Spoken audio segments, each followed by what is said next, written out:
자, 오늘도 가야 될 길이 좀 있는데 어제 여러분 율법에 대한 이야기를 좀 했습니다. 시간이 없어서 그리고 또 전체적인 맥락에서 약간 벗어나기 때문에 그냥 지나갔는데 어제 돌아가서 생각해 보니까 이것만큼은 아무리 시간이 없어도 조금은 더 이야기하고 가야 되겠다, 그런 생각이 좀 들었습니다. 요한복음 8장 가늠하다 현장에서 잡혀온 여인, 5절에 보면은 모세의 율법으로는 돌로 치라고 했다고, 그렇게 하면서 그 여인을 던져 넣었습니다. 그 이야기를 다 잘 아실 거니까 예수님께서 대답을 이렇게 하든 저렇게 하든 걸리게 돼 있습니다. 아시죠? 그래서 예수님께서는 대답을 하지 않으시고 앉으셔서 뭔가를 쓰셨고, 그리고 그 바닥에 쓴 내용들은 옆에서 돌 손에 들고 있는 사람들의 죄를 적고 있었는데, 한 줄 적으면 모든 사람들은 다 자기의 죄로 보이는 거예요. 근데 여러분, 이 장면이 나중에 재현됩니다. 예수께서 이 땅에 삼림하셨을 때, 재림하셨을 때 우리가 구원받은 사람들은 갔다가 다시 천년기 보내고 돌아오죠. 그리고 사단은 무저갱에서 풀려나고 악인들 다 부활하잖아요. 그럼 이 땅에 온 하늘도성 공격한단 말이에요. 그렇게 공격하러 올 때 하늘의 스크린이 열리면서 모든 부활한 죄인들의 자기들의 일생이 거기 다 지나가는 거예요. 자기의 죄가. 그리고 그것을 보면서 나는 구원받을 자격이 없는 거였구나라고 구원받지 못한 죄인들조차도 인정하게 될 때, 그래서 그들의 손에서 무기가 떨어질 때 그들을 소멸시키는 불이 내려오는 거예요. 그래서 여러분, 하나님의 공의는 구원받지 못하는 사람조차도 나는 구원받기 합당하지 않는 게 당연하다라고 인정될 때 집행이 돼요. 그것이 하나님의 공의의 완전이에요. 얼마나 놀라운지 몰라요. 어디까지 공평하시고 어디까지 증명이 되시는 것인가. 누구도, 온 우주의 어떤 사람도 하나님의 구원의 도에 대하여 그건 잘못됐다고 말할 수 없을 때 하나님께서 너희들이 인정한다면 원래 자리로 돌려보내겠다. 지옥에 보내서 괴롭히는 게 아니고 그냥 소멸시켜서 죄를 없애요. 온 우주의 죄를 없이 하고 이제는 사랑만으로 충만하게 된 우주가 다시 만들어지죠. 그래서 그 장면이 삼림하셨을 때 그 모습이 그 요한복음 8장에 그건 거예요. 바닥에 쓰면 다 자기 죄로 보이는. 그러니까 자기 눈에 보이니까 다른 사람 눈에도 그렇게 보이겠지라고 생각하고 거기 가까이 있다가는 자기도 돌 맞을 수 있으니 돌을 놓고 슬그머니 슬금슬금 도망가는 거예요. 그래서 다 도망가게 된 거예요. 이제 그렇게 됐을 때 아무도 없는, 근데 여인은 듣거든요. 눈을 감고 돌이 날라올 줄 알고 움츠리고 있는데 그 여인에게 소리가 들렸잖아요. 죄 없는 자가 돌로 치라고. 돌로 치라는 소리가 이 여인한테는 딱 이제 박혔겠죠. 돌이 날라올 거라고 생각하고 이러고 있는데 돌이 안 와. 그래서 예수께서 말씀하시는 걸 들어보면서 여자야, 너를 정죄하던 자가 어디 있느냐. 여러분, 그 요한복음 8장 5절에 모세 법으로는 돌로 치라고 했다. 그 돌로 치는 그 행위를 예수께서 지금 정죄라는 표현을 쓰셨어요. 너를 정죄하던 자들 어디 있느냐. 없나이다. 그랬더니 11절에 나도 너를 정죄하지 않겠다. 정죄하던 자들 어디 갔냐 그래서 눈을 떠보니까 하나도 없는 거예요. 예수님만 계시고 나도 너를 정죄하지 않는다. 여러분, 여기서 제가 강조한 거 있었잖아요. 율법은 절대로 뭐의 도구가 아니라고요? 정죄의 도구가 아닙니다. 이거 제발 기억하셔야 됩니다. 율법은 절대로 정죄의 도구가 아닙니다. 그러면 율법이 왜 있어야 되느냐? 그 이유. 여러분, 하늘에서 사단이 던진 물음표 중에 하나가 뭐냐면 천사들에게는 뭐가 필요 없다고요? 율법이 필요가 없는 거예요. 법 없어도 살 수 있는 존재들이 천사들이 너희들인데 왜 하나님께서 이 법을 만들어가지고 너희들을 속박하니? 좀 이상한 하나님 아니냐? 이거란 말이에요. 율법이 왜 있어야 되는지 이유가 지금 나오는 겁니다. 여러분, 하나님께서 창조하실 때 우리가 마침내 불의를 행하였다, 그거 에스겔 28장 말씀드렸잖아요. 그렇게 이해하면 안 되는 거죠. 하나님께서 완전하게 창조하셨는데 지음을 받던 날로부터 완전했고 너의 모든 길에 완전했었는데 마침내 불의를 행하였다, 완전해서 결과적으로 불의가 나오는 그거 아니라는 거 이해하시죠? 기억 안 나는 표정을 지으시면 안 되는데, 처음 오신 분이시구나. 그래서 그럴 수도 있겠구나. 그거 아니에요. 그러니까 하나님께서 그러면은 왜 불의를 행하기 전까지는, 불의가 드러나기 전까지는 완전했었다는 건데 불의가 드러날 수 있는 완전 창조를 하신 거는 맞잖아요. 그럼 거기에는 뭐가 있다고요? 그렇지요. 자유의지예요. 선택의 자유. 그 선택의 자유를 주신 이유는 인형을 보고 사랑한다고 할 수는 없으니까 사랑의 교감이 일어나려면 강제가 아니어야 된다는, 우리가 그 부분은 다 아시는 내용이고 잠깐 점검하고 짚었었습니다. 그래서 자유의지를 주는 것만큼 하나님께서 안전장치도 같이 주신 거예요. 그게 율법 아닙니까? 그래서 율법은 정죄의 도구가 아니고 어제 말씀드린 가드레일처럼 보호망이죠. 그래서 이 선이에요. 이걸 넘으면 절벽에 떨어지는 거야. 그러니까 이 선을 넘지 마 하고 경계선을 주셨고, 혹시라도 깜빡 졸다가 그냥 직진해서 떨어질까 봐 그 율법에 탁 걸려가지고 떨어지지 않도록 막아주는 보호망이란 말입니다. 하나님께서 우리에게 주신 보호망을 뽑아가지고 사람들을 후려치는 정죄의 도구로 사용한다는 것은 하나님의 정신과 정반대로 사단이 만들어낸 교리예요. 근데 그것을 그 당시에 하나님의 대리자로 서 있었던 사람들이 그렇게 가르쳤어요. 하나님을 왜곡시키고 영 이상한 하나님으로. 그래서 영생은 유일하신 참 하나님과 그의 보내신 자 예수 그리스도를 제대로 아는 것, 하나님을 아는 게 영생이라고 그랬어요. 시대소망 1장에는 하나님을 알게 되면 우리도 뭐 할 수 있게 될 것이다 이렇게 적혀 있습니까? 우리도 그분을 사랑하게 될 것이다. 그분이 하나님의 세상을 이처럼 사랑했다는 게 도대체 뭔지, 그 하나님의 사랑을 우리가 알게 되면 우린 스스로 사랑을 못해요.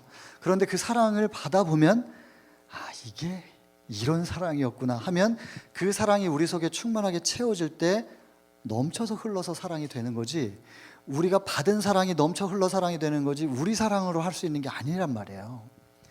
여러분, 이렇게 되어지는 것인데, 그래서 율법을 주신 이유는 율법의 의미가 뭔지를 분명히 알아야 되는 것입니다. 그래서 요한복음 8장에 율법은 정죄의 도구가 절대로 아니고 보호망이다. 그것이 11절에 나오는 거예요. 나도 너를 정죄하지는 않겠다. 그런데 가서 다시는 죄를 범치 말라. 예를 들어 네가 너무나 가난해요. 이 사람이 마리아가 너무나 가난한 거예요. 3일 굶으면 못하는 짓이 없다 그러죠. 이 여인이 전문 직업적으로 몸을 파는 여인은 아니었던 것으로, 그렇다면 이 여인에게 돈을 주고 이렇게 그런 함정을 판 건데, 예수님을 함정에 빠뜨리기 위하여 이 여인도 미끼로 사용이 된 건데, 여인이 어떻게 혼자 간음을 합니까? 그러면 같이 데리고 와야지, 상대방도. 그리고 또 그 여인을 간음했다고 고소하려면 누가 고소를 해야 되냐면 남편이 고소를 해야 되는 거예요. 그게 법이 있단 말이에요. 이 얘기는 시대소망 50장에 보면 다 나와 있는 내용입니다. 제가 드리는 말씀은 거의 99%는 제 얘기가 아닙니다. 그냥 적혀 있는 거 그대로 그냥 말할 뿐이지. 그래서 제가 전달하는 말씀대로 지금 말씀화되었다라고 저는 절대로 말할 수 없는 사람이에요. 제가 늘 설교 끝나고 하는 기도가 뭐냐면 제 입에서 나온 요 말대로만 좀 살 수 있게 해주세요라고 기도하거든요. 그래서 저도 몸부림치고 있는 사람이니까 사람에 대해서는 기대하지 마시고, 말씀이 정말로 그렇고 적혀 있는 말씀이 확인해 보니까 그렇게 적혀 있으면 말씀 따라가세요. 저도 말씀을 따르는 입장에서는 여러분들과 똑같습니다. 그래서 어쨌든 제가 드린 말씀 적혀 있는 내용 그냥 전달하는 것뿐입니다.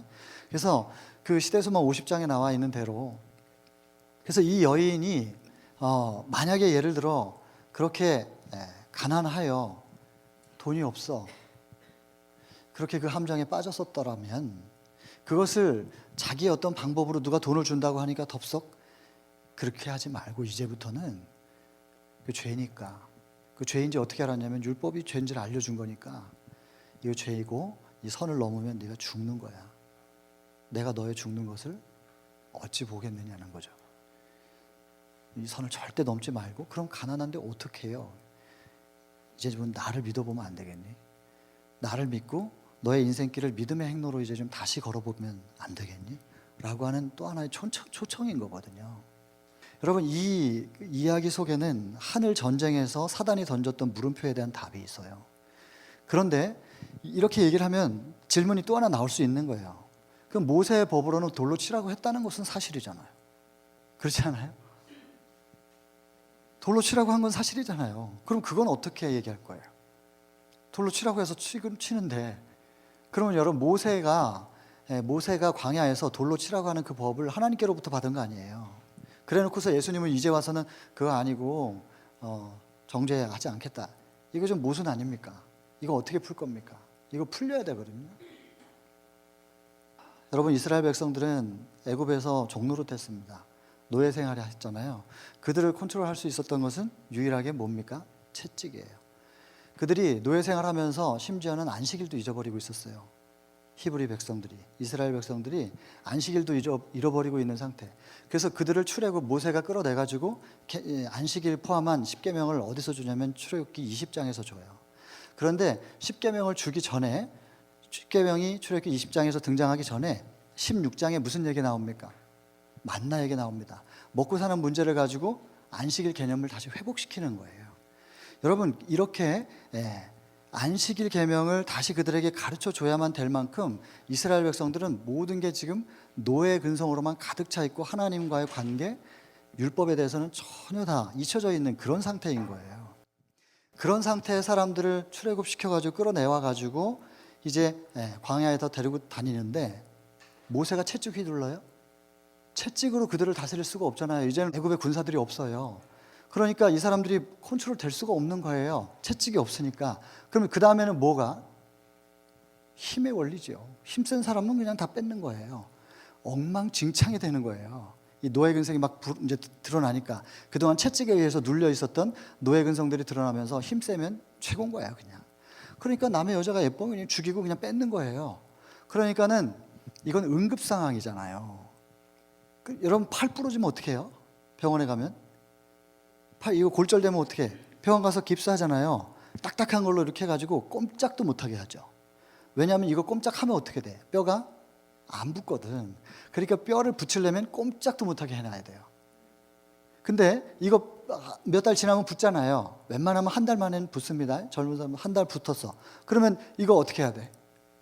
그럼 깁스를 깨버려야지. 뼈가 붙었는데도 깁스를 계속하고 1년, 2년 이렇게 있으면 어떻게 돼? 이거야말로 굳어가지고 장애가 돼요. 이렇게 이제 고정시켜 놓으면 나중에 이게 펴지지도 않는단 말이에요. 이거야말로 장애가 될 거 아니에요. 그러니까 비상사태는 깁스해가지고 꼼짝도 못하게 해놔야 되지만 골절될 부분이 붙었으면 깁스는 깨고 나와야 되지 않겠습니까? 살인하면 너도 죽어? 남의 여자 그 남편 죽이고 뺏으면 너 죽는 거야? 뭐 훔치면 너 손 잘라? 굉장히 강력하게 말해요. 이게 채찍으로 조절되던 그 이스라엘 백성들을 하나님께서 응급 상황에서 취급하셨던 방법이에요. 이게 율법 아래에 있는 상태입니다. 깁스 안에 갇혀 있는 상태죠. 그러면 지금 시대가 바뀌었잖아요. 그럼 어떻게 해야 돼요? 깁스 깨야 되죠. 율법 위로 올라와야 될 거 아니에요. 근데 지금 시대가 바뀌었는데도 계속해서 돌로 치라고 얘기하는 거예요. 지금도 중동에 가면 돌로 쳐요.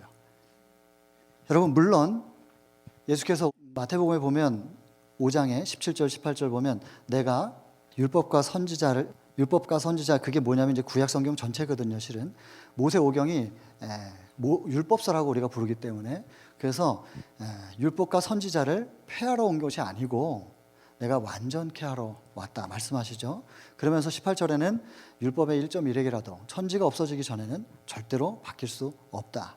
그렇게 말씀을 하시는데요. 바뀔 수 있는 법이 있고 바뀔 수 없는 법이 있는 겁니다. 에베소 2장 15절에 보면은 원수된 것, 곧 의문에 속한 율법은 당신의 육체로 폐하셨다. 그래서 십자가에 돌아가시면서 폐한 율법이 있지요. 그 무슨 율법이에요? 의문에 속한 것이 다 뭐예요? 제사제도 관련된 것들. 그죠? 지상성소 이제는 의미가 없잖아요. 하늘성소고. 그 다음에 피의 제사 의미 있어요? 예수께서 당신의 피로 끝냈기 때문에 더 이상 짐승의 피를 흘릴 필요가 없는 거예요. 다 폐했어요. 근데 그걸 왜 원수된 것이라고 표현했어요? 왜? 하나님께서 처음 주실 때부터 그게 원수된 거예요? 구약에서? 아니잖아요. 여러분 출애굽기 20장부터 24장까지 10계명부터 해가지고 율법을 쭉 주셔요. 그리고 25장부터 내가 너희 가운데 거할 성소를 지어라 해가지고 성소 얘기 쭉 나오는 얘기예요. 그거 전부 원수된 것으로 주셨냐고요? 아니잖아요. 하나님께서 복음으로 주신 거예요. 우리하고 함께 하고 싶으셔서 그랬었던 건데 이것이 신약에서는 뭐라고 말씀하시냐면 원수된 것이라고 표현한단 말이에요. 왜? 하나님께서 복음으로 주신 것을 하나님의 대리자들이 그 율법을 가지고 사람들을 족쇄로 다 묶어가지고 자기들 테두리 안에다 묶어놓고 자기의 정치적인 기득권을 유지하는데 그걸 활용을 했어요. 말 안 들으면 지옥이야, 벌받아, 심판이야 이런 식으로. 그리고 계속해서 정죄하면서 정죄의 도구로 준 게 아닌데 그걸 가지고 정죄하면서 자기들의 벗어나지 못하죠. 사람들이 신앙을 가지고 있는 사람들이. 그러니까 그 벗어나지 못하는 그 종교심을 이용해 가지고 자기들 주머니 챙기는 데 썼단 말이에요. 백성들의 피를 빨았어요. 그러니까 하나님께서 그걸 원수된 것이라고 표현한 거예요. 하나님이 주신 것을 왜 하나님께서 원수된 것이라고 말하겠어요? 변질됐기 때문에 그런 것이죠. 그래서 그것은 십자가 때 폐한 것입니다. 그리고 그렇다면 절대로 폐하지 않는 율법은 무엇인가요? 십계명은 안 폐하는 거예요. 1.1획이라도 천지가 없어지기 전에는 1.1획도 변하지 않는다. 그러면 천지가 없어지면 십계명은 변할까요? 의외로 제가 어려운 얘기 잘 못합니다.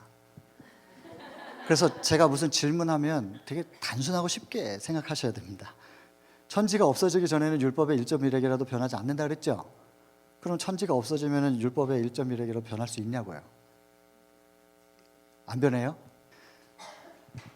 여러분, 제가 좀 전에 지금 율법의 시대적 적용에 대해서 이야기하면서 이 흐름이 있잖아요. 전체적인 흐름의 맥락에서 보셔야 되는 겁니다. 구약 시대에 주어졌던 그 율법, 그거 예수님 당시에 필요 없는 거였어요. 천지가 없어진다. 언제쯤 되면 천지가 없어질 수 있어요? 재림하시면. 그렇죠. 예수님 재림하시면 천지가 없어지잖아요. 그럼 하늘 가잖아요. 거기서 살인하지 말라, 간음하지 말라 그런 거 있어요, 없어요? 그런 율법 필요 없어요. 그럼 우리가 하늘로 옮겨지면 지금 십계명도 없어지는 거예요. 없어지는 거예요. 그러니까 여러분, 시대적으로 율법을 어떻게 적용시켜야 되는지를 분명히 기억하고 있어야 돼요. 그래서 예수님이 재림하시기 전까지는 이 십계명은 절대로 변하지 않지만 예수님 재림하시고 나면 이 계명도 바뀔 거예요. 에덴 동산에서 살인하지 말라, 간음하지 말라 그런 율법 있었어요? 없었어요. 에덴에서는 율법이 근데 있었어요, 없었어요? 율법은 있었지. 근데 살인, 간음 이런 조항들은 없었지만 그럼 에덴에서 있었던 율법은 뭐예요? 선악까지요. 그게 기준인 거예요. 이걸 넘으면 죽는 것이고 안 넘으면 하나님 안쪽에 있는 것이고. 율법의 시대적 적용을 이해하시겠습니까? 여러분, 율법 아래에 있지 아니하고 율법 위로 올라오는 경험, 이거 대단히 중요한 얘기입니다. 너무너무 중요한 얘기입니다. 그래서 여러분, 예수님께서 이런 말씀하세요. 제자들한테 내가 너에게 새 계명을 주겠다. 요한복음 13장이죠. 34절 35절에 내가 너에게 새 계명을 줄 텐데 너희는 어떻게 하라고요? 서로 사랑을 하라고. 너희는 서로 사랑하라. 내가 너희를 사랑한 것처럼 너희도 서로 사랑하라. 그렇게 사랑하면 모든 사람들이 너희가 그리스도의 제자인 줄을 알리라. 이렇게 돼 있잖아요. 그것을 번역을 조금 더 하나님의 품성적으로 이해할 필요가 있습니다. 내가 너희를 사랑한 것처럼 너희도 사랑해. 그러면은 예수님 사랑하신 것대로 우리가 따라해야 되잖아요. 따라할 수 있어요?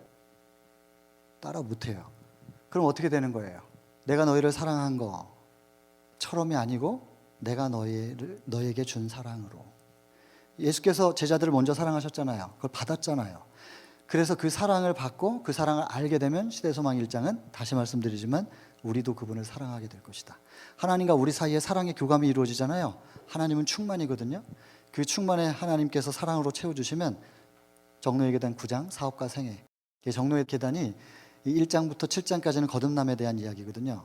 7장이 예수 그리스도의 제자된 증거, 거듭났어요. 거듭났으면 끝난 거 아닌가? 아니에요. 우리가 자녀를 낳아가지고 태어나면 기쁘지만 그 아이가 1년 지나 2년 지나 3년 지나 걷지를 못하면 슬픔이에요. 그래서 거듭남으로 절대로 끝나는 게 아니에요. 십자가로 그냥 다 끝나면 안 돼요. 거듭났으면 이제 어떻게 해요? 태어났으면 어떻게 해야 돼요? 자라나야 돼. 그래서 정노의 계단 8장에 그리스도에 이르기까지 자라남이에요.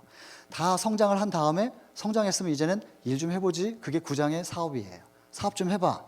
근데 내가 키워줬으니까 넌 이제 좀 일해가지고 돈 벌어서 갚아. 그 뜻이 아니란 말이에요. 성장했으면 이제는 어떻게 해요? 하나님께서 주시는 거기 그 정노의 계단 9장에 보면 샘이 있어요. 샘. 오아시스.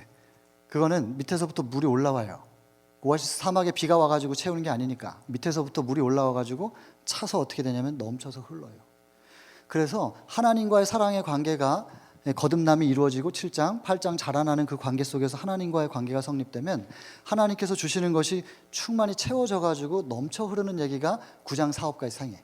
그래서 사업은 억지로 하는 게 아니라 채워지면 나눌 수밖에 없는 그렇게 자연스러운 것으로 믿음으로 말미암는 일은 자연스럽게 되어지는 거거든요. 근데 그것이 그 사업이 어디서부터 시작이냐? 제목이 뭐예요? 사업과 생애. 그러면 나의 생애의 작은 일상에서부터 시작이라서 그 하나님의 사업, 하나님의 복음이 발산되는 것은 어디부터냐면 남편에게부터 아내에게부터입니다. 그리고 자녀에게. 가정에서부터 이루어져서 그것이 주변으로 자꾸 흘러가는 거예요. 그런데 여러분, 정록 9장에 보면은 채워져서 넘쳐서 흐를 때 물이 흐르면 뭐가 생긴다고요? 물길이 생겨요. 물이 흘러갈 때 돌들이 부딪혀서 더 다듬어지죠. 더 성숙해져 가는 거예요. 더 장성한 분량에 이르기까지 자꾸 다듬어져서 올라가는, 우리를 일시켜 먹으려고 사업을 하라는 게 아니고 그 일을 하면서 점점 더 다듬어져 가는 그 과정이 있는 것입니다.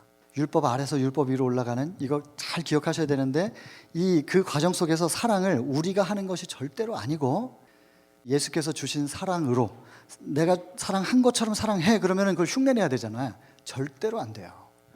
그분이 주신 사랑으로 우리가 채워지면 자연스럽게 사랑하게 될 거야. 너희가 먼저 사랑하는 그 모습으로 있어야 돼. 너희가 먼저 사랑을 하게 되면, 그렇게 되면 이제 바깥에서 이렇게 봐요. 저 사람들 쳐다보니까 서로 정말 사랑하는 것 같거든요. 따뜻하거든요. 밝거든요. 내 마음은 어두운데 나도 저 빛 가운데로, 좀 밝음 가운데로 좀 들어가고 싶다는 생각이 들어요. 그러면 슬금슬금 오는 거예요. 요한복음 12장에 32절, 내가 너희 가운데서 들리우면 모든 사람을 내게로 이끌겠노라. 예수님이 들리운다는 게 무슨 뜻이냐? 예수께서 증거된다는 뜻인데, 예수님을 증거한다는 건 말씀으로도 증거하지만 우리의 삶을 통하여 예수 그리스도의 사랑이 발산될 때, 그러면 사람들이 자꾸 다가오게 되어 있는 거거든요. 이게 헬라인들에게 하신 예수님의 말씀이에요. 십자가 위하여 마지막 예루살렘 입성하셨는데 헬라인들이 멀리서 찾아왔어요. 시간이 없는데, 가르쳐줘야 되겠는데 너무 시간이 없으니까 그냥 딱 이렇게 한마디 하는 거예요. 그게 요한복음 12장이에요. 그냥 가서 나를 들어. 그럼 사람들 모으는 건 내가 해줄게. 근데 우리는 자꾸 사람들이 사람을 모으려고 그러잖아요. 여러 가지 방법을 통해서. 그게 아니고 어떻게 하면 예수님을 높이 들 것인가를 고민해야 됩니다. 교회 부흥도 마찬가지입니다. 여러 가지 흥미로운 것들을 펼치면 사람들 모을 수는 있겠죠. 여기 앉혀놓을 수는 있겠지만은 그 흥미가 떨어지면 나가잖아요. 그렇게 여기 자리 채우는 게 아니고 어떻게 하면 예수가 높여질 것인지를 고민해서, 정말로 예수님이 높여진 상태에서 예수께서 사람들을 끌어모아서 채운 이 자리가 가득 차면 그게 하나님께서 바라시는 바대로의 부흥이라는 거죠. 헬라인들한테 가서 이렇게만 해. 내가 할게. 내가 사람들을 모을 테니까 이것만 해. 근데 이렇게 되려면 24절에 먼저 뭐가 선행돼야 돼. 한 알의 밀이 땅에서 떨어져서 죽는 것처럼. 이게 돼야 된다는 거거든요. 그러면 이제 내가 죽으려면 내가 밀려나가야 되는데 내가 나를 버릴 수 있어요? 여러분 이거 보세요. 이거 이렇게 손바닥 위에 내가 자아가 있는데, 이거 버려야 되겠다. 내려놓음. 뒤집으면 이렇게 뚝 떨어지면 얼마나 좋겠어요. 뒤집으면 떨어져요, 자아가? 내려놓음이라는 건 불가능한 거예요, 여러분. 그럼 내려놓음이 아니면 뭐겠어요? 내려놓음이라는 그런 표현은 믿음의 의 차원에서는 안 맞아요. 그럼 뭐라고 표현해야 되냐면, 여러분 밤에 깜깜하잖아요. 그 어둠을 몰아낼 방법에 대해서 고민해 보신 적 있습니까? 없습니다. 그냥 딱 하나 있다면 그냥 스위치 탁 올리면 돼요. 빛이 오면 어둠이 가는 거예요. 여러분 생명의 빛, 요한복음 8장 12절, 그 가늠하다 현장에 잡혀온 여인 이야기하면서 쭉 연결시키는 얘기예요. 11절에 나도 너를 정죄하지 않으니 가서 다시는 죄를 범치 말라 하시면서 그 다음 절, 내가 그 생명의 빛이다. 이제부터 나를 받아들이고 네 마음을, 네 인생을 어둡게 만들고 그렇게 괴롭게 만들었던 그 마음속에 이 어둠을 몰아내려고 스스로 노력하기보다는 나를 받아들여줘. 내가 네 안에 들어갈게. 네가 문 열어주면 내가 들어가면, 내가 들어가서 네 마음을 가득 채우고 있었던 어둠은 내가 밀어내줄 거야. 생명의 빛이다. 그 말씀이거든요. 예수님께서 밝게 하실 거예요. 그리고 내면이 밝으면 그 빛은 자연스럽게 발산이 돼요. 그럼 내가 걸어갈 때 그 빛이 발산되면 주의 말씀은 내 길에 등이 되고 빛이 되는 거예요. 길이 보인단 말이에요. 그렇게 걸어가시면 돼요. 자연스럽게. 그래서 여러분, 우리가 사랑하는 게 아니라 그분이 주신 사랑으로 사랑을 하는 것입니다. 근데 그러니까 요한복음 12장에 내가 들리우면 모든 사람을 내게로 이끌겠노라 하시면서, 내가 들리우는 게 도대체 뭐지? 예수님을 높이 든다는 게 뭐지? 하는 게 13장으로 탁 넘어가면, 너희는 서로 사랑하라. 서로 사랑. 우리가 서로 사랑하면, 근데 우리는 사랑이 없으니까 그분이 주신 사랑으로 우리가 서로 사랑을 하게 되면 내가 들리워진 거예요.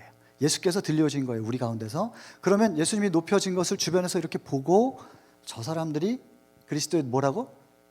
다시 말씀드릴게요. 너희가 서로 사랑하면 너희가 그리스도의 제자인 것을 알리라 그랬잖아요. 모든 사람들이.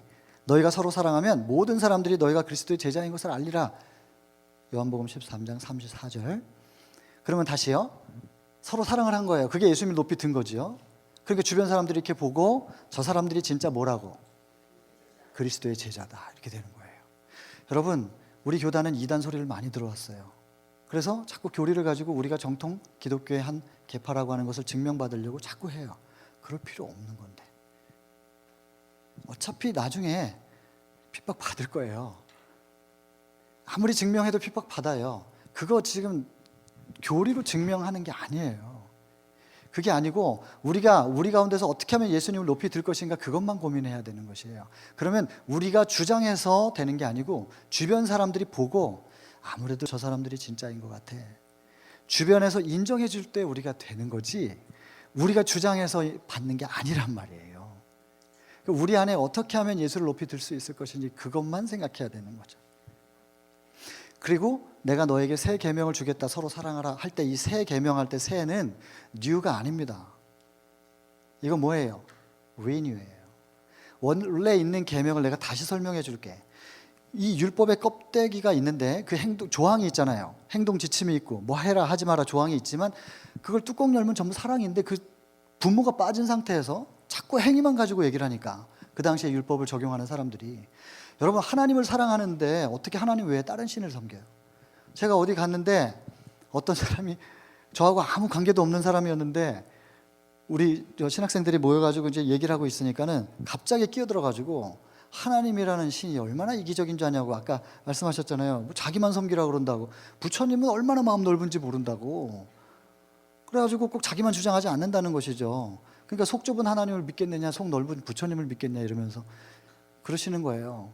질문하는 거죠. 그러면 부인이 다른 남자하고 막 돌아다니고 이 남자 저 남자 만나면 좋으시겠어요? 그건 아니잖아요. 그 속 좁은 거네. 이 남자 저 남자 다 만나도 괜찮게 이렇게 열어줘야 속 넓은 거고 아무데나 갖다 붙이면 안 된단 말이에요. 하나님께서 왜 나만 섬기라 그래요? 왜? 창조주는 당신밖에 없고 죄로 인해서 죽어가는 인류들을 구원할 수 있는 분은 당신밖에 없으니까 나를 따라와야 구원을 시켜주지 부처님이 어떻게 구원을 시켜주냔 말이에요. 그러니까 너희들이 살기를 바란다. 내가 너희의 죽는 것을 어찌 보겠느냐. 그러니 제발 생명의 길은 이거밖에 없으니까 이리 와. 우리를 살리기 위한 거지 당신만이 대접받고 싶어가지고 나만 경배해라 이렇게 말씀하시는 분이겠냔 말이에요. 어디 가서 대접받을 데가 없어갖고 우리 같은 사람들한테 대접받으려고 하시겠냐고요. 여러분들이 개미들한테 가서 나를 경배해 이렇게 말하겠냐고요. 아니면 개들한테 가서 하든가. 물론 강아지는 경배를 하긴 하지. 개들은 그래도 사람보다 나아요. 개들이 주인만 쳐다보잖아요. 주인이 때려도 주인만 보잖아요. 저는 개를 키워봤는데 내가 개만도 못하구나 그런 생각 얼마나 많이 했는지 몰라요. 그 강아지가 저를 얼마나 좋아하는데요. 제가 그렇게 많이 안 사랑하는데도. 근데 하나님이 저를 그렇게 사랑하는데 저는 하나님을 그렇게 이 강아지가 저를 보는 것만큼도 안 보거든요. 개보다도 못하다니까요. 아무튼 하나님을 사랑하면 하나님 외에 다른 신을 경배 못해요. 그 이름 망령되 일컬 수도 없고 우상 숭배할 수도 없고 하나님 만나는 안식일 구별하지 않을 수 없어요. 하나님을 사랑하면 그 하나님의 사랑으로 충만하게 되어 있는 상태에서는 하나님께서 나를 사랑하시기도 하지만 저 사람을 위하여서 돌아가셨거든요. 이 사람이 겉모양이 어쨌든 저 사람의 신분이 어쨌든지 간에 저 사람 안에는 신의 생명의 가치가 있고 피의 가치가 있는 거예요.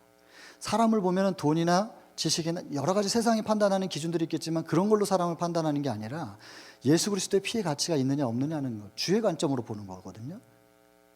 어떻게 살인을 해요? 예수께서 이 사람을 위해서도 돌아가셨는데 어떻게 그 사람에게 상처를 줄 수가 있어요? 여러분, 사랑하면 하나님과의 관계는 이루어질 수밖에 없는 것이고 그 사랑으로 우리의 가슴을 채우고 살면 그 사랑을 붙잡고 살면 사람과의 관계 속에서 율법이 지켜질 수밖에 없는 거예요. 사랑하면 다 되는 거예요. 그래서 로마서 13장 10절에 율법의 완성이 뭐라고요? 사랑이라고 그러는 거예요. 그러니까 사랑하라고 하는 거지. 그러니까 그 전에 있었던 계명은 다 필요 없고 지금부터 내가 새 계명을 줄 테니까 그냥 사랑만 해 이런 뜻이 아니고 사랑의 근본 중심이 뭔지에 대해서 지금 잃어버리고 있었으니까 내가 리뉴 다시 새롭게 말해줄게. 여기서부터 시작인 거야. 뿌리가 여기에 박혀져 있는 상태에서 올라오면 첫 번째 계명의 열매, 두 번째 열매, 열매들이 이렇게 있는 거지 중심은 이거야.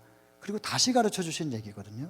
여러분, 율법에 대한 오해가 절대로 있어서는 안 됩니다. 율법은 정죄의 도구가 아니고 우리를 보호해주는 보호망이고 그리고 우리를 하늘길로 인도하는, 물론 그 자체가 구원을 이루진 못하지만 분명한 우리에게 길을 제시하는 안내죠. 안내. 비행기 이렇게 타고 오면 불 꺼지면 이렇게 야광으로 이렇게 길만 보여주잖아요. 화장실 다니게 하려고. 율법에 대한 이해 이렇게 하시면 되겠습니다. 더 율법 얘기를 더 하려면 할 수도 있겠지만은 굳이 그렇게까지 우리가 신학자도 아닌데 일반 우리 성도님들이 알 필요가 저는 없다고 생각하고요. 율법의 정신만 이해하셔도 되겠습니다.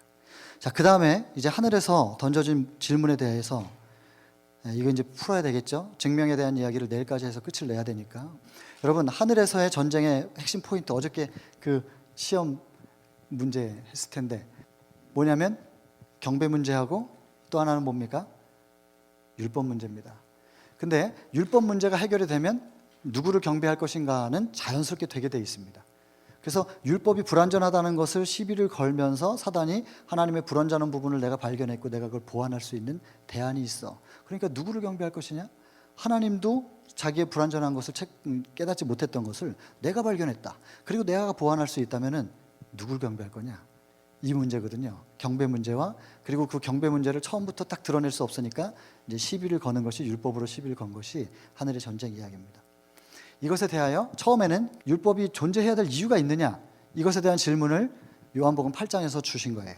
율법은 속박하는 게 아니다. 천사들에게는 율법이 필요 없는데 너희들에게 왜 법이 필요하냐? 법 없어도 사는데 너희들은 법이 없어도 의롭고 선할 건데 하나님은 율법을 만들어서 너희를 자꾸 속박하려고 해. 율법은 속박의 도구가 아닙니다. 정죄의 도구가 아니고 보호망이에요. 선택의 의지를 주신 것만큼 보호할 수 있는 혹시 실수할까 봐, 깜빡 좋을까 봐 자유의 의지가 있으니까 실수할 수 있잖아요. 그래서 안전장치로 주신 것이라는 거, 율법의 존재 이유가 뭔지는 분명히 그분의 생애 속에서 말씀해 주신 거예요. 그 다음에 사단은 두 번째, 근데 율법의 속성은 자비와 공의라고 하는데 이 두 가지가 같이 조화를 이룰 수 있느냐는 질문이죠. 두 번째는. 그리고 그걸 내가 증명해 볼게요 하면서 아담을 범죄하게 한 거예요. 그리고 아담이 선악과를 먹는 순간 사단은 너무나 기뻐 날뛰었다 그랬잖아요. 이미 다 말씀드렸던 내용이니까 넘어가겠습니다. 어디에 있는지는. 그래서 이제 하나님이 자비로는 용서하십시오. 먹으면 정령 죽는다고 하지 않았습니까? 창세기 2장 17절. 먹으면 정령 죽으리라. 죽이라고. 공의로는 죽여야 되고 자비로는 용서를 해야 돼. 그러면 한 손으로는 용서해 줄게, 한 손으로는 칼을 딱 이렇게 숨기고 있다가 용서해 줄게, 괜찮은 거예요? 그럼 푹 찔러. 이게 말이 되냔 말이야. 이 두 가지가 조화가 안 되는 거니까 사단은, 하나님은 딜레마다. 하나님은 여기서 벗어날 수 없다. 내가 내 논리로 승리할 수 있다. 하나님을 이길 수 있다고 생각한 거예요. 근데 그러니까 아담이 범죄하게 한 다음에 사단이 계속 기뻐하고 있는 상황 속에서 하나님께서 이제 정리하시는 내용이 이제 창세기 3장에 13절부터 나오는 거예요. 쭉 나올 때 뱀아 너는 이렇고 그 다음에 여자는 이렇고 남자는 이렇고 이제 나중에 그거는 내일 또 좀 하겠습니다. 그래서 정리를 하시면서 뱀에게 얘기할 때 창세기 3장 15절 이 최초의 복음입니다. 원복음. 여자의 후손이 와서 뱀의 머리를 밟아서 너를 끝장내줄 거야 하면서 이걸 주셨는데 이게 무슨 뜻인지를 몰라요. 이거는 부자선지 4장 구속의 경륜 읽어보시면 잘 나옵니다. 3장 유혹과 타락부터 같이 한번 보시면 더 좋고. 그래서 사단이 이게 무슨 뜻이지? 그리고 있을 때 뭔가 여자의 후손을 통하여 뭔가가 자기에게 위협이 될 만한 것이 있다는 걸 깨닫죠. 그래서 자꾸 여자가 아이를 낳으면 그거를 태를 더럽히는 거예요. 그 아이가 태어나지 못하도록 태를 더럽히거나 아니면 그 애를 변절시켜. 그 가인에게 그래서 접근한 거거든요. 그렇게 그래서 자기에게 위협이 되지 않게 하려고. 어쨌든 사단은 자비와 공의가 온전하게 조화를 이룰 수 없다는 그걸 계속 주장해요. 그러니까 율법이 완전하지 않다. 모순이 있다. 그럼 율법이 모순이 있다는 것은 누가 모순이 있다는 거예요? 하나님의 품성이 모순이고 하나님의 품성이 완전하지 않다는 거거든요. 그래서 그 얘기를 계속 주장하고 있는데 사단이 타락한 사단의 정신으로는 시대소망 78장 79장 갈바리 챕터와 다 이루었다. 그 챕터에 보면은 사단의 타락한 정신 도저히 상상할 수 없었던 그게 십자가였어요. 십자가에서 예수께서 직접 돌아가시면서 공의를 만족시켜요. 인류의 죽을 수밖에 없는 것을 신이 대신 죽으시면서 공의를 만족시키고 이제 공의가 만족됐으니까 예수님의 자비로는 나는 용서할 거야.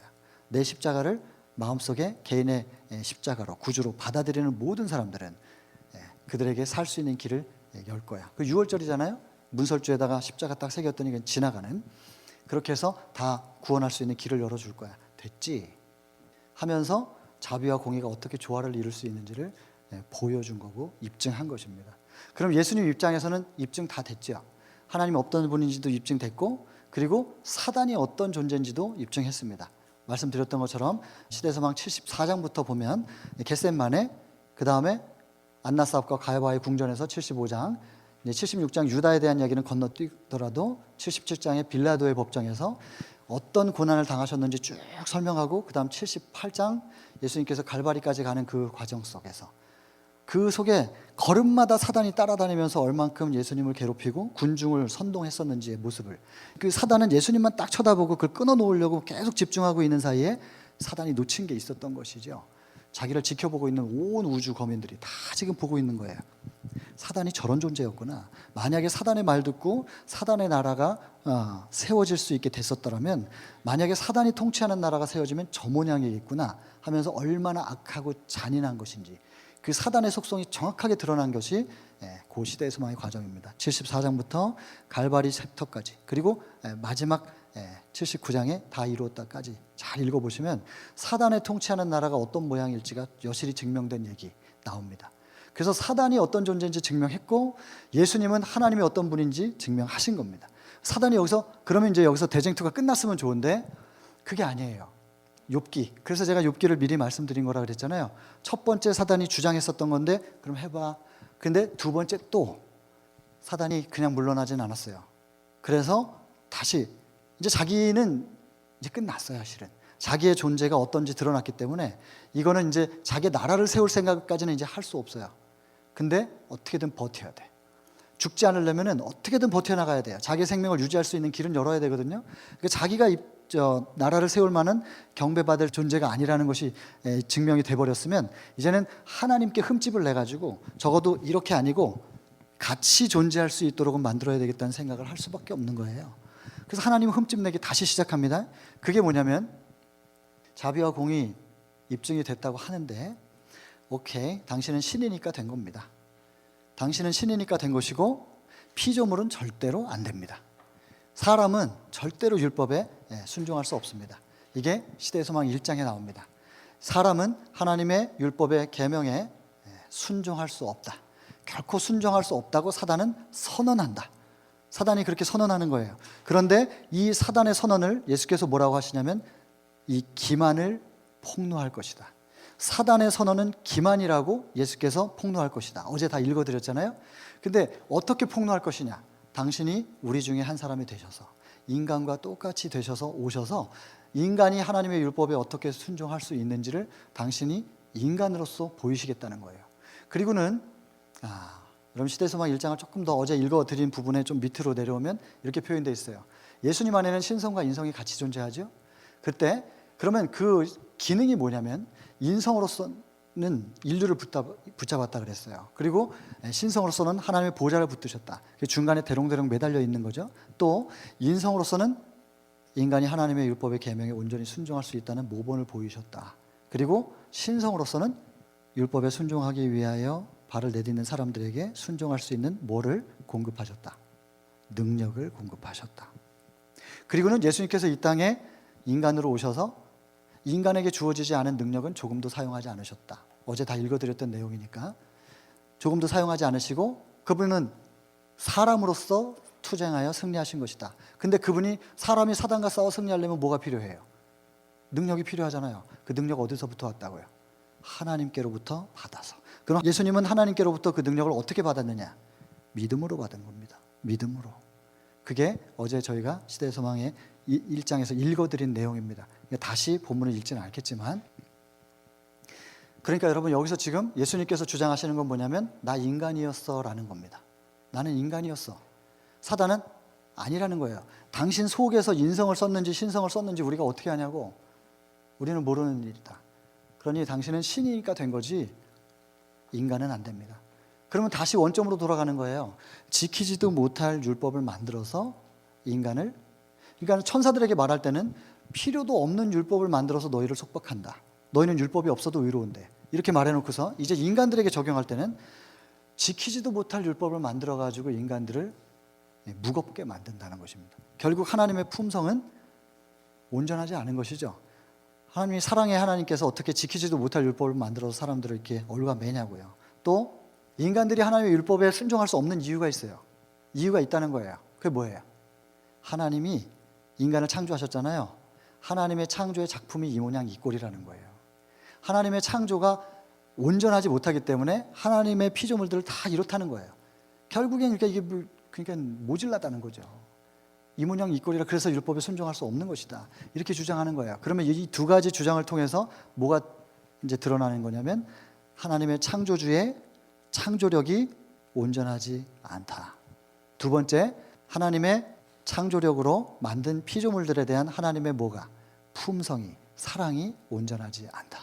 여러분, 이 두 가지가 대단히 중요합니다. 여러분, 세 천사의 기별, 첫째 천사의 기별 말입니다. 하늘과 땅과 바다와 물들의 근원을 만드신 분 경배하라. 창조주 경배잖아요. 이 창조주 경배, 이거 회복되지 않으면 절대로 바벨론에서 못 나옵니다. 그리고 하나님의 인을 받을 수가 없어요. 그래서 첫째 천사인 하나님과의 창조주의 경배를 계속해서 사단이 이걸 막고 있는 건데, 창조주 경배가 회복되려면 창조주의 속성 이 두 가지를 명확하게 이해를 해야 돼요. 하나님의 창조력이 여전히, 여러분 이사야 59장 1절 2절에 그러잖아요. 여호와의 손이 짧아 구원치 못하시는 것도 아니고 여호와의 귀가 둔하여 듣지 못하시는 것도 아니라고. 여전히 창조하실 수 있는데 그분이 우리에게 창조력을 행사할 수 없는 이유는 너희의 죄악이 너희와 하나님 사이를 내었기 때문에, 갈라놨기 때문에. 근데 이거를 그분이 들어오실 수 있도록 문을 여는 것은 우리가 열어야 되는 거지, 그분이 뜯고 들어올 수는 없는 거예요. 그건 강제니까. 그래서 계시록 3장 20절에 얘기하는 거에 계속 노크한다고. 내가 너희 마음문 앞에서 두드리고 있는데 누구든지 내 음성을 듣고 문을 열어주면 내가 들어갈게. 그리고 내가 재창조해 줄게. 그 말이란 말이에요. 여러분, 이 창조주의 창조력에 대하여 여러분들이 경험하셔야 됩니다. 이건 이론이나 지식이 아니거든요. 여러분, 이거 경험할 수 있게 해달라고 정말 간절히 기도하셔야 돼요. 여러분, 진짜 기적은 무엇이냐면, 진짜 기적은 내 안에 내 자아가 변하는 걸 경험하는 게 진짜 기적입니다. 여러분, 그거 모르시지 않을 거라고 생각합니다. 그래서 내가 너에게 보일 표적은 죽은 사람 살리는 표적까지도 보여줬는데도 또 표적을 구하는 거예요.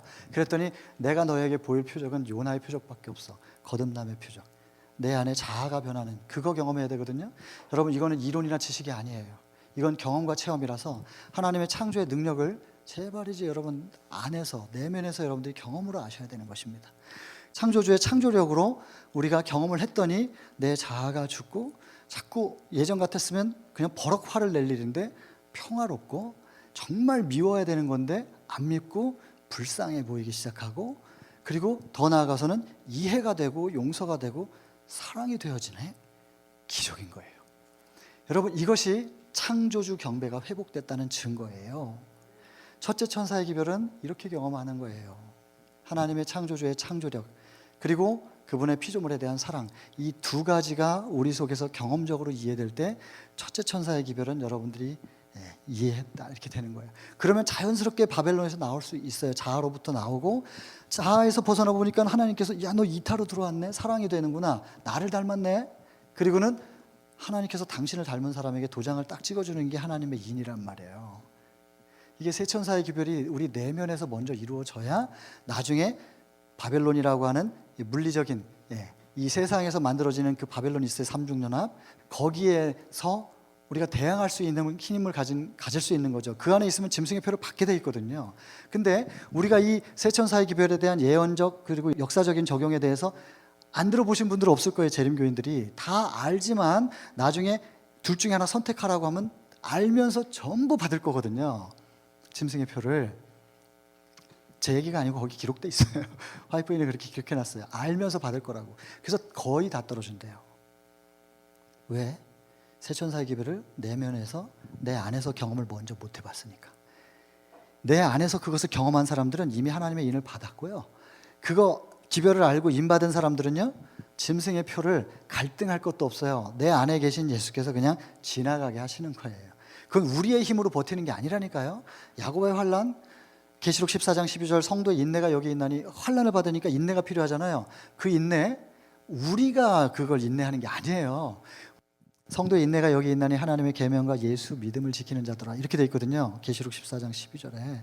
근데 이거를 계시록 12장 17절에 하나님의 계명 지켜 예수의 증거를 가진 자라고 하는 그 부분하고 연결시켜서 예수의 증거와 예수의 믿음을 이제 동격으로 놓고 그렇게 해석하는 것도 있는데 그걸 뭐 굳이 틀렸다고 할 필요는 없지만 좀 더 다른 시각에서도 우리 생각해 봐야 됩니다.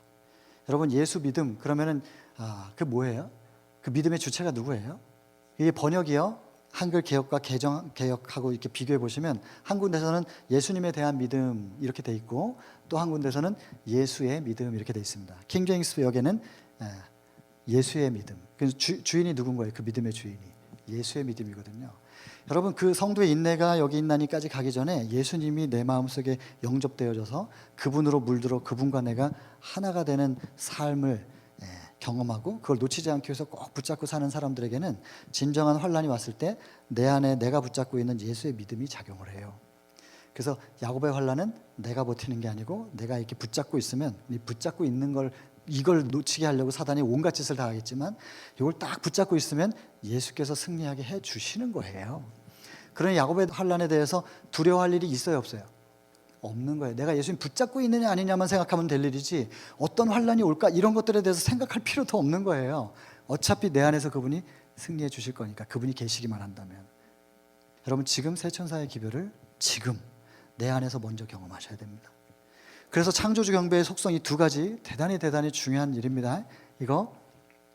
이것에 대해서 이해하고 창조주 경배가 회복된 사람들, 이런 사람들이 누구냐면 계시록 12장 17절에 있는 사람들이에요. 하나님의 계명을 지켜 예수의 증거를 가지게 된 사람들. 여러분, 제가 선교사들 훈련을 시켰어요. 그 선교사들에게 그 미국에서도 저희 학교 훈련원을 구경하러 많이 오셨었어요. 와 보면은 여기가 선교사 훈련원이에요, 군대예요, 뭐 이렇게 얘기하시는 분들이 계세요. 제가 이제 해병대 출신인데 해병대에서 훈련 받았던 그것을 똑같이 적용한 거예요. 그러니까 제가 말씀드렸잖아요. 신앙한 지 1년 반 만에 선교지를 가가지고 신앙이 뭔지 잘 모르는 거지. 교회 분위기도 잘 모르고. 그래서 선교지에서 그냥 부딪히면서 구르면서 배운 거예요. 근데 제가 가만히 보니까 선악의 대쟁투잖아요. 이거 전쟁 이야기구나. 전쟁 이야기고 이거 싸우는 얘기네. 그럼 이겨야 될 거 아니에요, 어떻게든. 그럼 싸움의 원리는 혈과 육에 관한 싸움은 아니지만 싸움의 원리는 똑같은 거예요. 저희 아버지가 그 운동을 좀 하셔 국가대표 출신이에요. 그래서 여러 종목들을 이제 하셨는데 그 중에 이제 복싱. 그래서 저는 걸음마 할 때부터 복싱 배웠어요. 그래가지고 이게 이제 하면 이게 제일 처음 배우는 게 이 잽이에요. 이걸 계속 이거 던지는데 이거 계속 던지는 이유가 있어요. 이걸로 KO 시키려고 그러는 거 아니에요. 이거 근데 왜 계속 던질까요? 이거 나중에 선수 생활 좀 할 때 계속 이것만 시키니까 난 평생 그거 했는데 이거 계속 시키니까 제가 지겨워하니까 우리 관장님이 새로 들어온 사람이랑 비교했어요. 저는 이거 가만히 있고 이걸로만, 그 사람은 두 손 다 쓰고. 제가 이겨요. 왜 그러냐면 그 사람이 이거 10번 할 때 저는 30번이나 50번도 할 수 있어요. 이걸 많이 이렇게 계속 훈련되면 굉장히 빨리 할 수 있거든요. 그럼 이걸 왜 자꾸 이걸 훈련하느냐? 이걸로 KO 시키려고 그러는 게 아니에요. 이걸 자꾸 하면요, 훈련된 사람들도 이게 눈을 훈련시키는데 이게 자꾸 오면 이게 깜빡해요. 이게 보통 이게 보면서 피해야 되는데 딱 오면은 깜빡할 때가 있어요. 그걸 보는 거예요. 하다가 깜빡하면 그때 딱 한 손으로 끝내는 거예요. 이게 복싱이 굉장히 단순한, 근데 또 그게 매력이 있어요. 근데 저희가 이 얘기를 왜 하느냐? 교육시킬 때 교육생들한테 이렇게 얘기해요. 이렇게 한 발 들고 한번 서 있어봐. 이거 이렇게 들고 서 있으면은 이거 잘 못해요. 특별히 눈 감고 서 있어봐. 그러면 더 못해요. 그럼 이제 눈 떠봐. 그 다음에 뭔가 하나를 이렇게 정해놓고 쳐다봐. 그럼 딱 쳐다보고 이렇게 하고 있으면 버텨요. 그럼 신기하잖아요. 아이들한테 이제 태권도를 가르치고 그게 이제 특이해요. 아무튼 저희 선교사 훈련원에서는 화랑도를 만들려고 그랬나 봐요. 그래가지고 근데 그 지역에서는 뭐가 좀 필요해요. 갑자기 붙잡히면 일단 풀고 또 도망가야 되고 이런 게 좀 있어가지고, 그래서 복싱도 가르치고 태권도도 가르치고 뭐 푸는 것도 가르치고 이런 것도 가르쳐요. 칼 공격 받으면 칼로 이렇게 막는 것도 가르치고, 성경만 가르치는 게 아니라 그런 거 가르치는 거예요. 나중에 뭐 시간이 없겠지만 있으면 영상을 한번 보여드릴게요. 근데 걔네들한테 발로 이렇게 올리면 이렇게 흔들리잖아요. 정확하게 목표 지점을 보고 이렇게 들어봐. 어떻게 되나. 중심이 잡히거든요. 그럼 그 다음에 아이들한테 말해요. 히브리 12장 20 공격하는 거 가르치다가 태권도나 건축 가르치다가 뭐라고 얘기하냐면 믿음의 주요 온전케 하시는 이인 예수를 바라보자. 예수님을 바라보면 육적인 싸움을 할 때도 타켓을 정확하게 보고 있을 때 눈을 감지 않으면 중심 잡을 수 있어. 영적인 싸움도 똑같아. 예수를 바라보고 있을 때 안전한 거야. 중심 잡을 수 있는 거야. 5km씩 뛰어요. 아침마다. 애들이 죽으려고 그래요. 처음에 5km 뛰면 쓰러지고 막 그래요. 그러면은 뭘 가르쳐 주냐면 숨 쉬는 법을 가르쳐요. 이걸 가르쳐요. 규칙적으로 호흡하면 오래 뛰어도 괜찮아. 그래 놓고서는 영적인 싸움을 할 때 마라톤이니까 기도가 영의 호흡이니까 규칙적으로 어떻게 호흡하는지, 이거 호흡을 놓치면 굉장히 힘들어진다. 달리는 게 힘들어져. 그러니까 기도를 아주 규칙적으로 이걸 유지해야 돼. 영의 호흡을 유지해야 돼. 그러니까 피지컬 트레이닝 하면서 스피리추얼 트레이닝 같이 하는 거예요. 이게 그냥 제가 모르니까, 이 교회 분위기를 모르니까 그냥 제가 전쟁 이야기구나, 싸워서 이겨야 되겠구나 하는 생각만 갖고 제가 받은 군사훈련과 영적인 훈련을 접목시켜 가지고 아무튼 아이들을 가르치는 거예요. 그리고 뛰다가 여러분 이거 이렇게 오르막길 나오면 또 애들이 아무리 이거 호흡을 배웠어도 또 막 쓰러지고 그래요. 오르막길 오를 때 어떻게 하면 쉬운지 아세요? 멀리 보면 그것도 방법이에요. 지그재그로 가요? 그것도 방법이에요. 여러분 이렇게 경사가 있잖아요. 그 가다 막 쓰러지면 다시 돌아와가지고 다시 대열 정비시켜가지고 다시 뛰어요. 이제 그러면 저희가 한 70명 뛰거든요. 저희 훈련생들이 70명, 보통 기본 딱 50명의 스태프들까지 20명에서 70명이 항상 매년 그렇게 훈련을 했어요. 뛰면 같이 대열을 뛸 때 오르막길을 이제 못 뛰면 다시 백 시켜가지고 다시 대열 정비시켜가지고 이렇게 말해요. 경사만큼만 숙여봐. 경사가 높고 힘들수록 숙여봐. 어떻게 되나? 그러면 이렇게 경사가 높은 만큼 숙여가지고 이렇게 뛰면요. 이게 경사가 이렇게 된다, 나 이렇게 뛰면 힘들어서 못 뛰는 거예요. 경사만큼 숙이면 쉽게 넘어갈 수 있어요. 그러고 나서 이렇게 딱 넘고 나면 되잖아. 어려운 일 만날 때마다 더 겸손하고 더 숙이면 훨씬 쉬워져. 이런 거 가르치는 거예요. 그리고 또 하나는 무기예요. 총을 받잖아요. 총을 받았는데 저희 훈련원에는 그 화장실에 뚜껑이 없어요. 왜 그런지 나중에 알았어요. 화장실 가서 앉아 있어도 총을 붙잡고 앉아 있어야 되는 거예요. 이걸 놓으면 안 되는 거예요. 총과 분리될 수 없는 것이에요. 그래서 이걸 총을 완전 분해, 완전 조립, 이걸 수없이 연습하죠. 완전 분해해가지고 다 이거 나사 하나까지 뽑아가지고 다시 조립해가지고 이게 쏠 수 있는 그 자기가 받은 자기의 무기는 아주 유용하게 다룰 수 있도록 훈련하는 거예요. 그 화장실에 그 교관들이 이렇게 내려다봐요. 이렇게 총 세워놓고 이렇게 앉아 있는지, 그리고 총 놓고 있으면 나와가지고 이제 혼나는 거예요. 무기에 대해서 어떻게 개념을 가져야 되는지 군사훈련 그렇게 받았단 말이에요. 그러니까 어떻게 해요? 교육생들한테 너의 무기가 뭐냐? 말씀이지 않냐? 말씀을 자유자재로 사용하려면 능숙해야 된다. 그래서 100% 암기식으로 공부시키는 거예요. 그래서 근데 다 해요. 시대의 소망 한 권, 첫 학기가 시대의 소망인데 그거 외웁니다. 저처럼 합니다. 제가 여러분들 앞에서 했던 것처럼 똑같이 그렇게 외우고 한 학기 끝날 때는 과일 금식 일주일 동안 하면서 책 없이 노트에다 적기만 해요. 대학 노트 여기 꽉 채워가지고 그거 자기가 책 안 보고 적었다. 그렇게 하면서 기념으로 가져갈 수 있게. 어떻게 하면 대쟁투를 싸울 수 있는, 하나님께서 즐겨 쓰실 수 있는 군사를 만들어낼까 제 나름대로 고민하는 거예요. 그리고 선교사들이 울잖아요. 그럼 제가 막 혼냈어요. 선교사의 눈물은 영혼들을 위해서만 흘려지는 거지, 네가 자기 연민에 빠져가지고 너를 위해서 흘리는 눈물이 합당하다고 생각하냐? 선교사로서 울지 마. 울지도 못하게 해요. 그리고 또 애들이 막 웃어요. 너 기분 좋은 일 있나 보다 오늘. 너 선교지 가서도 그럴래? 선교지 가가지고 너 기분 좋다고 막 깔깔거리고 있으면 네 영혼들은 뭔가 지금 삶의 무게 때문에 짓눌려가지고 슬플 수도 있고 고민이 있을 수도 있는데, 옆에 있는 사람 신경 안 쓰고 너 혼자 기분 좋으면 되니? 땡이니? 그러면은 웃지도 못하게 하는 거예요. 이게 제가 선교사 훈련시키는 틀이었어요. 틀. 꼼짝도 못하게 하죠. 제가 받았던 군사훈련하고 이걸 접목시켜가지고. 그러니까는 표정, 눈빛, 이거 시선 돌리는 것부터 몸짓 하나하나까지 완전히 로봇을 만드는 거예요. 그런데 계속 그것을 이제 그 교육생들 앞에서 강의를 하고 가르치고 하면서 앞에 서 있을 때는 저도 뭐 그렇게 딱 서가지고 하지요. 제가 저를 보니까, 말씀의 거울 앞에 저를 비춰보니까 미운 놈은 계속 밉고 속에서는 사랑 안 되거든요. 내가 전하는 말씀하고 내가 다르다. 이 모순을 어떻게 해결할 것인가. 괴롭기 시작하는 거예요. 어느 때부턴가. 그러다가 선교사람은 누구나 다 외우고 있는 지상 명령이 있습니다. 마태복음 28장 19절 20절에 너희는 가서 모든 족속으로 제자 삼고 아버지와 아들과 성령의 이름으로 침례주고 내가 너에게 분부한 모든 것을 가르쳐서 지키게 하라. 그래서 저는 지키게 하라 그랬으니까 지켜야 되는 거니까 그 표정 하나까지도 관리하면서 딱 틀을 만들어 놓고 지키라고. 뭐 먹어야 되고 너 그거 먹으면 안 되고. 고춧가루도 안 먹었어요. 철저하게 그렇게 하는 게 신앙인 줄 알았어요. 근데 나중에 이게 저도 안 되는, 저도 그렇게 말하면서 나도 안 되는 거를, 그래가지고 이거 도대체 뭐지? 그래서 가르쳐 지키게 하라라고 하는 그 지키다라는 걸 이게 안 되니까 한번 뒤지기 시작하는 거예요. 뒤져보니까 그 지키다라는 것이 오베이가 아니었어요. 이게 내가 너에게 분부한 모든 것, 예수께서 가르친 것을 킵하라. 가드.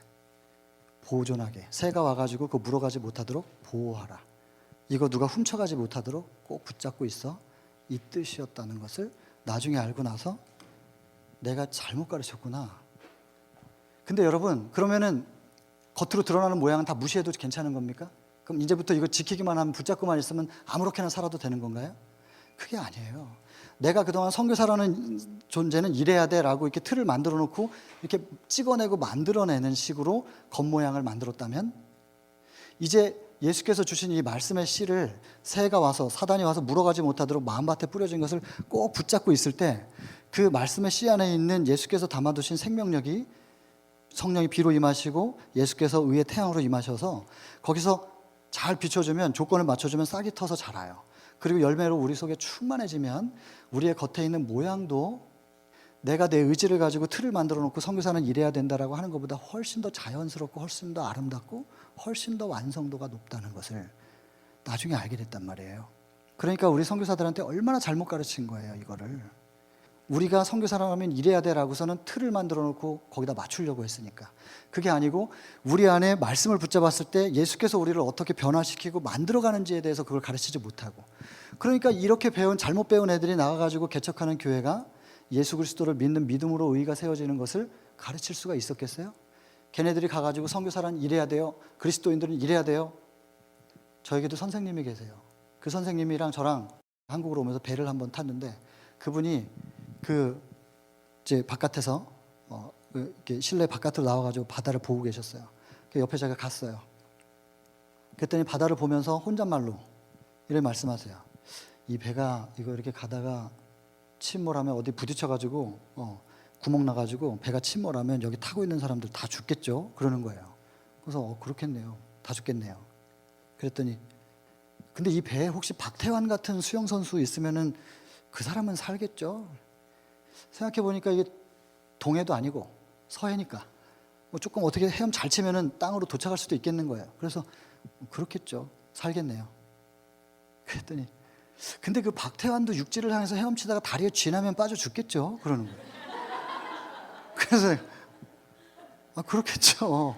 근데 무슨 얘기를 하시려고 그러는 건가 이렇게 쳐다보니까 저보고 한마디 딱 하고 들어가시는 거예요. 근데 우리는 왜 이렇게 수영하는 법을 가르치려고 할까요? 그러는 거예요. 그 들어가셨어요. 그래서 밤바다 보면서 한참을 쳐다보면서 뭔 소리냐고. 여러분 어차피 쥐가 나면 빠져 죽을 건데 왜 그렇게 헤엄을 그렇게 멋있게 치는 법을 가르치냐고요. 그거 아무리 배워봐야 쥐 나면 빠져 죽어요. 아니면 배고프면 빠져 죽고 힘없으면. 물 위에 겉모양이 중요한 게 아니에요.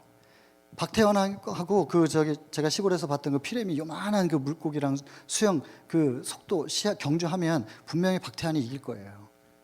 그러나 아무리 그 미천한 피레미 같은 물고기도 물속에서 빠져 죽은 얘기는 없어요. 왜냐하면 물속에서 호흡을 하거든요, 걔네들은.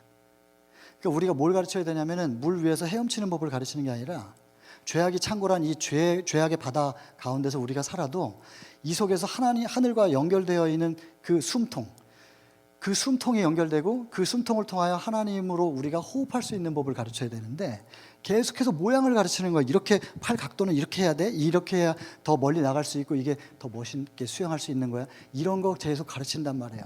그러니까 선교사 훈련원에서 제가 계속해서 수영하는 법을 가르친 거예요. 숨 쉬는 법을 안 가르쳐주고. 그러니까 자기들이 배운 대로 가가지고 교회 개척하러 가가지고 뭐 가르치겠어요? 헤엄치는 거 가르치는 거지. 그러니까 제가 무슨 미친 짓을 하고 있었느냐 이런 생각이 드는 것입니다. 여러분, 예수님 당시에 종교 지도자들도 저같이 미친 짓 하고 있었습니다. 계속해서 껍데기를 가르치면서. 그렇다고 껍데기의 모양을 절대로 무시할 수 없습니다. 여러분, 이거 꼭 좀 기억해 주시기 바랍니다. 어떻게 하면 그게 되어지는지에 대하여, 이게 동그라미를 이렇게 그려놓고, 이거 예수님 당시에 지도자들이고 예수님인데 사람들이 있어요. 이렇게 호루라기 부니까 사람들이 서 있는 거예요. 딱 모였어요. 이게 뭐 사각형도 있고 삼각형 뭐 이게 찌그러진 개밥그릇 다 있어요. 사람들이 다 모난 거예요. 여기다 맞추려는 거예요. 이거 뭐가 이렇게 4개가 나 있으니까 이거 하나씩 눌러야 돼. 이렇게 억지로 들어가는 거예요. 힘들죠. 신앙이 즐겁지 않아요. 이거 3개, 나는 너보단 낫네. 3가지 찌그러뜨려 가지고 들어가는 거예요. 어떻게든 들어가려고 하는데 여기 못 들어오면 니네 다 출교야. 그러니까는 출교당하지 않으려면 사회적 고립을, 그 당시에는 뭐 국가가 아니라 거대한 종교 집단이잖아요. 그게 여기 출교당하면은 경제적 사회적 고립이 해요. 그러니까 어떻게든 맞추려고 자기를 막 끼워 맞춰가지고 들어가는데 정말 신앙이 하나도 행복하지가 않아요. 예수님이 오셔가지고 이걸 얘기하는 게 아니고 여기에 먼저 들어가서 해갈, 목마르지? 그러면서 먼저 이 그릇에 담겨가지고 목마름부터 해결해요. 아, 이제 좀 살겠네. 근데 예수께서 그 안에 들어가셔가지고 엄청난 온도로 그 사랑으로 끓어요. 그 뜨거운 사랑을 품고 있으니까 이 그릇이 뜨거운 거 가지고 있으면 이게 용기가 흐물흐물해지지 않습니까? 흐물흐물해지면 이게 유연하잖아요. 어렸을 때 해보셨어요? 찰흙 가지고 이렇게 뭐 만들어 보셨어요? 이렇게 젖은 찰흙 가지고 만들어 놓아서 이렇게 말리잖아요. 젖어 있을 때 이거 좀 잘못됐네 해가지고 이렇게 고치면 고쳐지잖아요. 근데 바짝 말라 있는 상태에서 그거 고치려고 그러면 어떻게 돼요? 다 부서지잖아요. 예수께서 먼저 들어오셔서 흐물흐물하게 만들어 놓는 거예요. 물 뿌려가지고 싹 다 적셔 놓는 것처럼 그 찰흙을. 그래 놓고 충분히 젖은 거를 이렇게 다듬어. 여기를 다듬고 이렇게 했더니 동그래졌네. 여러분, 여기다가 정해놓고 니들이 맞춰 이거 하고 예수께서 그 각자의 사람 마음속에 들어가셔서 계속 다듬어 가는 거예요. 결국에는 이렇게 만들어 가시는 거하고 결국엔 결과는 같아도 겉으로 보기에는 같은 것 같아도 시작과 과정이 완전히 다르잖아요. 예수님은 이렇게 하셨단 말이에요. 근데 계속 여기다 이렇게 만들어 놓고 니들이 맞춰 이런 식으로 예수님 당시의 지도자들도 이렇게 했고 저도 그렇게 선교사 훈련시켰고 그러니까 얼마나 하나님께서 안타까우셨겠냔 말이죠. 여러분, 내가 너에게 분부한 모든 것을 가르쳐 지키게 하라라고 하는 그 지키다라는 게 뭔지에 대해서 제가 생각이 딱 바뀌자 모든 구원의 도가 달라졌어요. 그리고 이 지키다라는 게 어떻게 적용되는지를 찾아보니까 남은 자손을 만들어내는 하나님의 계명을 지키고 예수의 증거를 가진 자라고 할 때 하나님의 계명을 지키다라고 하는 그 지키다라는 단어와 내가 너에게 분부한 모든 것을 가르쳐 지키게 하라고 하는 그 지키다라는 단어가 똑같아요. 같은 단어예요. 헬라어 테레오. 그리고 계시록 14장 12절에도 성도의 인내가 여기 있나니 하나님의 계명과 예수 믿음을 지키는 자더라 할 때 그 지키다도 똑같은 단어예요. 여러분, 행동으로 하기 전에 먼저 영접하고 그걸 꼭 붙잡으라는 것이 먼저예요. 이걸 어떻게 붙잡고 있느냐에 따라서 그 속에 담겨있는 씨 속에 담겨있는 생명이 싹이 터서 우리를 어떻게 충만하게 할지는 맛보아 아는 거예요. 경험으로 아는 것입니다. 여러분, 이걸 경험해야 돼요. 이거 경험하시면 남은 자손의 무리 속에 들어가요. 그리고 이걸 경험한 사람들이 예를 들어 이런 사람들이에요. 사도행적 7장에 보면 스데반이 있잖아요. 그 스데반이 돌을 맞으면서 빛나요. 어떻게 그럴 수가 있어요? 돌 맞으면 아프고 두렵고 그래야 되는데 돌을 맞으면서 빛나는 거예요. 그 모습을 누가 봤어요? 사울이 보는 거예요. 사울이 보고 분명히 이단이라고 믿고 지금 핍박해서 저 그리스도교를 끝내버리려고 지금 선동해가지고 돌 던지게 했는데 이단의 한 간부죠. 스데반의 죽어가는 저 얼굴 속에 하나님의 임재가 빛나는 거예요. 이거 도대체 뭐지? 분명히 이단인데 왜 저 이단에게서 하나님의 임재가 나타나는 걸까? 여러분, 온 세상이 우리를 이단이라고 하고 나중에 핍박할 거예요. 그 우리 안에 꼭 들어가시게 되기를 바랍니다. 재림교인의 어떤 교회 등록에 내 이름 있다고 해서 그게 아니라 생명책에 우리의 이름이 있어야 되는 건데, 남은 자손은 이 교회 조직 안에 우리가 들어있다는 것으로 증명되는 게 아니니까 요한복음 1장 47절 나다나엘 보고 저 사람 봐, 저 사람 참 이스라엘이야. 여기 옆에 있는 사람들 다 이스라엘 국적인데 그 사람 보고 참 이스라엘이라고 말하는, 아브라함의 혈통적 후손이라고 해가지고 이스라엘이 아닌 것을 구별하는 점이 있잖아요. 우리가 제7안식일 예수 재림교인이라고 해서 남은 자손이 아닌 것처럼 우리 안에 들어가야 돼요. 우리 안에. 그러니까 스데반한테서 예수님의 임재가 나타난 것처럼 우리 나중에 그 돌 맞을 거예요. 그 우리 안에 여러분들이 꼭 들어가셔야 되는데, 돌 던지는 사람들이 우리를 보면서 생각할 거거든요. 도대체 이단한테서 왜 하나님의 임재가 발산되는 건가? 그걸 보고 사울이 바울 돼요. 그런 것처럼 우리의 순교를 보고 분명히 참 진리 가운데로 들어올 사람들이 굉장히 많아요. 그거는 재림교회 안이 아니고 밖에 있는 사람들 얘기예요. 그리고 그분들이 재림교회 안에서 다 떨어진 자리를 채우게 될 거거든요. 여러분, 이것이 하나님의 계명 지키고 예수의 증거를 가진 자들의 모습입니다. 진정한 믿음으로 말미암는 의가 뭔지를 경험적으로 아는 사람들의 모습이죠. 그리고 사도행전 조금 더 지나면 베드로 얘기 나와요. 12장에 그 베드로가 내일 사형 집행이에요. 사형 언도 받았어요. 그런데 오늘 지금 감옥에서 어떻게 하냐면 쿨쿨 자요. 어떻게 내일 죽을 사람이 내일 죽으면 계속 잘 텐데 오늘 잠이 오겠냐고요. 근데 그게 자요. 왜? 마음이 전혀 내일 죽을 거지만 마음에 두려움이 없으니까요. 마음의 평안, 절대 평안. 수고하고 무거운 짐진 자들 다 내게로 오라. 내가 너희를 쉬게 하리라. 이 쉼은 세상이 줄 수 없고 알 수도 없는 쉼이에요. 이거는 절대 자유, 절대 평안이에요. 곧 죽어도 평안이에요. 돌 맞아도 평안. 왜 그러냐면 예수 그리스도로 이 심령이 가득 채워진 사람에는 뭐가 이루어진 거냐면 마음의 천국이.